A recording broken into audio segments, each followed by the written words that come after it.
இந்த பதிவில் ராமேஸ்வரத்தில் எனக்கு தெரிஞ்ச தகவல்களும், அங்கே என்ன செய்யலாம் செய்யக்கூடாது, வாழ்க்கையில் வந்துட்டு என்ன சேஞ்சஸ் இருக்கும் அப்படின்றத ஒரு சின்ன ஒரு பதிவாக பார்க்கலாம்.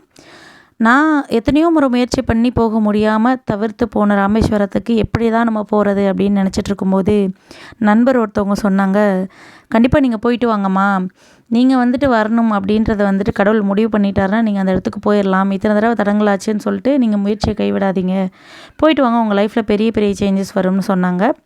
சரின்னு சொல்லிட்டு ஒரு மனசாக கிளம்பியாச்சு. அப்பவும் ஒரு தடங்கல் தான். ஆனால் நாங்கள் அதை பொருட்படுத்தலை. பரவாயில்ல, கிளம்பியாச்சு, போயிட்டு வந்து அதை பார்த்துக்கலாம் அப்படின்ற மாதிரி ஒரு மனசோடு கிளம்பிட்டோம். சக்ஸஸ்ஃபுல்லாக போயாச்சு. காலைல போன உடனே நேராக கடலில் குளிக்க சொன்னாங்க. குளிச்சுட்டு நேராக கோயிலுக்கு அந்த ஈர துணியோடு அப்படியே நடைப்பயணமாக போயாச்சு. போன உடனே அங்கே இருக்கிற எல்லா தீர்த்தத்துலேயும் குளித்தோம். அங்கே தீர்த்தத்தில் குளிக்கும்போது நீங்கள் ஒரு விஷயத்தை ஃபாலோ பண்ணிங்கன்னா ஃப்ரீயாக நல்லா குளிச்சுட்டு வரலாம்.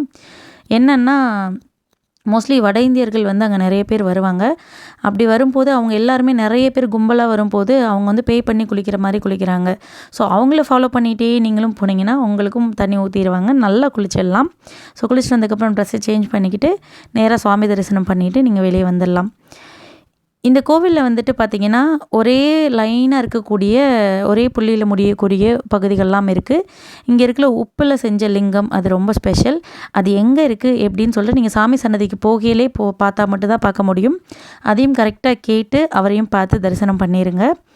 பண்ணி முடிச்சுட்டு அதுக்கப்புறமா நீங்கள் சுற்றி பார்க்குறதுக்காக நிறைய ஸ்பாட் இருக்குது. ஸோ அதுக்கப்புறம் ஒன்றா பார்க்கலாம்.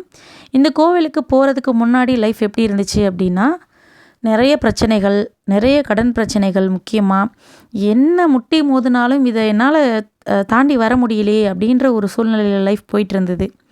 ஆனால் இந்த கோவிலுக்கு போயிட்டு வந்ததுக்கப்புறம் நம்ம எவ்வளவோ டைம் வந்து கேட்டு நம்மளோட பணம் வராமல் இருந்தோ, இல்லை நிறைய கிடப்பில் கிடந்த விஷயங்கள் இதெல்லாம் வந்துட்டு தானாக நடைபெற ஆரம்பிச்சிச்சு அப்படின்னா என்ன சொல்கிறது, இது ஒரு அதிசயம் தானே.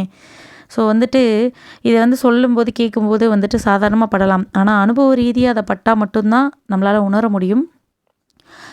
அதனால் நீங்கள் ஒரு முறை உங்களோட லைஃப்பில் நிறைய சேஞ்சஸ் வேணும் அப்படின்னு நினச்சிங்கன்னா ராமநாத சுவாமி கோயிலுக்கு போயிட்டு வாங்க. முதல்ல போய் கடலில் குளிச்சுட்டு அதுக்கப்புறம் தீர்த்தத்தில் குளிச்சுட்டு அப்புறமா சுவாமி தரிசனம் பண்ணுங்கள்.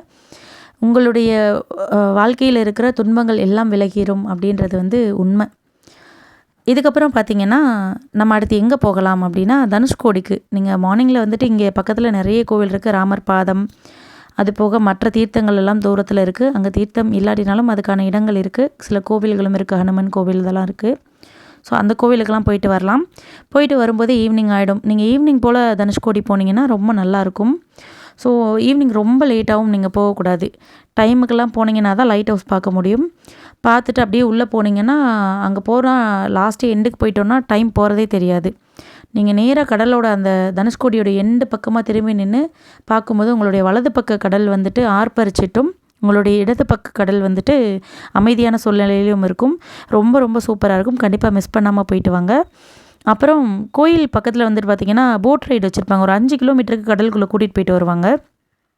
அது வந்து ரொம்ப அருமையாக இருக்கும். கோயிலை தூரத்துலேருந்து பார்க்க சூப்பராக இருக்கும். கண்டிப்பாக மிஸ் பண்ணாமல் பார்த்துட்டு வாங்க. நன்றி.